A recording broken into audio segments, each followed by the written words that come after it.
Default. We talked a little in the beginning about a default.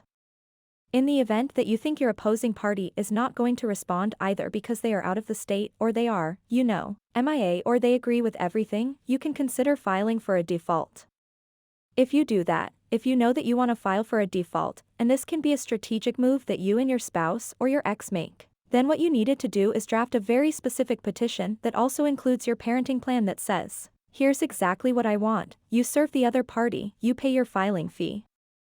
If the other party agrees, then you can go forward with the default and that opposing party avoids paying a $268 response fee monthly. So it's an absolutely valid strategy to people who agree, because there's no way in Arizona for you to get an uncontested divorce. Someone must file a petition, same thing with establishing paternity legal decision-making, which is legal custody. And let's just talk for a minute. We'll pause on default and talk for a minute about these terms. Legal decision-making is legal custody. It's who makes the major decisions for the child, where they go to school, whether or not they get on medication, or get a surgery that might not be an emergency surgery, that sort of thing, their religion and personal care decisions. Most of the time, the courts prefer joint legal decision-making, which requires both parents to talk and make decisions together. That's not always the case, and there could be very good reasons why there should not be an award of joint legal decision-making. So do not think that you have TOSC for joint legal decision-making. I'm seeing right now a lot of pressure being put on people. They're being told to don't even bother asking for sole legal decision-making. And that's a mistake. You really need to look at your facts and apply the law and then determine what's going to be most appropriate for you. Legal decision-making is separate from parenting time, and Arizona has done away with the term visitation. No parent is given visitation. Each parent is given parenting time. And we have statutes in place that require very specific rules for the parenting plan that must be in place. It's not okay for the two of you to come up with a parenting plan that is, so and so will be granted liberal or reasonable parenting time. The courts and the statutes require that you have a specific parenting plan in place that deals with vacations, holidays, transportation, and specific days and times for each parent to have parenting time. With that being said, there is also a preference for maximizing parenting time with both parents, when you have good parents, when you have safe parents. If that's not the case, then you do not need to feel pressured into entering into an equal parenting time arrangement. If that's not what best for your children, that's not right in your circumstances. We really do have to look at that case-by-case basis. With that little aside, we'll go back to the default.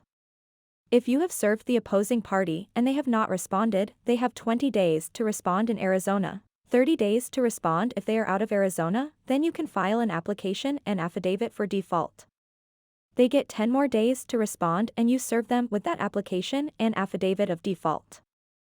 At that point you can request either a hearing, if you have children, and you would go before the judge for a default hearing, or you can submit paperwork, a decree for the judge to sign, if there are no children involved. Be aware, one more piece of time frame to keep in mind is that there's a 60-day waiting period for divorce, so you can't file really your application and notice of default or submit your decree to get it signed before that 60 days. That's something to keep in mind when we are also considering the 20 days plus the 10 days. We've got to factor in those 60 days as well. A hearing is usually required when there are children involved. So what that looks like is you call the court, you make an appointment, you and a bunch of other people show up on the day of your default hearing, you wait in line, you go before the judge. The judge will compare the petition and the decree, so you have to bring a decree with what you want to have happen. The decree must match what you've asked for in the petition, because the person who was served, the respondent who did not respond, deserves to know what it is that they have waived their rights to by failing to respond. We cannot have a very vague petition that you then go get a default judgment on. Step 5. Disclosures and discovery. In family court, disclosure and discovery is really not optional, it is mandatory. That means if you're going to use an exhibit, if you're going to use a witness, it must be disclosed, and Rule 49 sets out the mandatory minimum disclosures. The rule is lengthy, it's complicated. This lets you know, not only what your obligations are in disclosure, but what you can expect to get from the opposing party. This brings us to the next topic on disclosures and discovery and the rules of evidence. In family court, the rules of evidence are relaxed. That means the same rules that you have in civil court. Objections to hearsay or authenticity of documents don't apply in family court. In family court, the general rule is that any evidence that's relevant will be admitted. That is unless a notice of strict compliance is filed. A notice of strict compliance is not a request to the court, it's putting the court on notice that the rules of evidence, the civil rules of evidence, will be in effect. I would advise you to think long and hard before filing the notice of strict compliance. It makes it more difficult for you to prove your case. What that means is that instead of submitting a police report as evidence, you need to actually subpoena the police officer who has to come and actually testify, because that's the best evidence. The best evidence of what happened is not the report, but the actual witness who saw the event, so that's just something to keep in mind. Discovery tools. If there is, you looked at Rule 49, you need XYZ. Let's say you need access to their bank records and they're not handing them over, or you know they're hiding assets. Or you think there might be something really terrible, like child pornography or something like that. There are discovery tools that you can use in addition to the Rule 49 disclosures.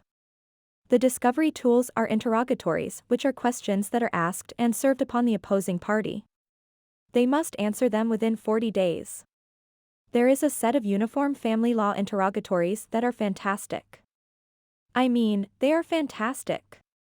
They ask for things like, name every account you have, name all the people who live in your house and any criminal record they have. It's extensive, it's great. You can also serve non-uniform interrogatories. Non-uniform interrogatories are questions that you make up. For instance, we thought the opposing party in one of my cases was hiding rental income, so we created a non-uniform interrogatory that said identify each and every house you own, who lives in the house, how much the mortgage is and what is paid in rent. That's not a uniform interrogatory, it's a non-uniform interrogatory, and you're limited in the number of those that you can use, but they're very powerful discovery tools. The next discovery tool you have available to you is the request for the production of documents or things or items. You can request someone's computer. You can request that that computer be imaged by a forensic analyst who then goes through and searches for things, In the child pornography example, that's a reason we would want to get their actual computer or image their computer or their tablet. We can also do that with someone's phones. We can look for bank accounts. You can request specific items, lots of specific items, using this request for production of documents.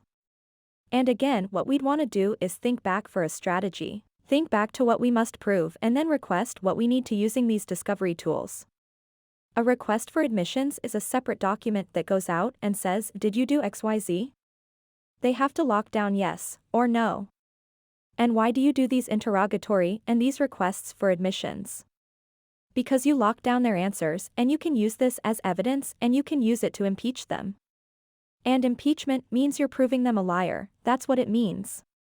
We want to start with these tools and using these tools and gathering our evidence soon. There is a reason that I put this in the process right after the filing of the original and initial documents. You do not want to wait. The reason is that the same information is used not only for trial prep, but for negotiation and for settlement. It's information that you're entitled to. A subpoena is a little different because it's like a request for production of documents or a request for a witness. That goes directly to the third party, a bank, a witness, a school, any third party who has information that you need.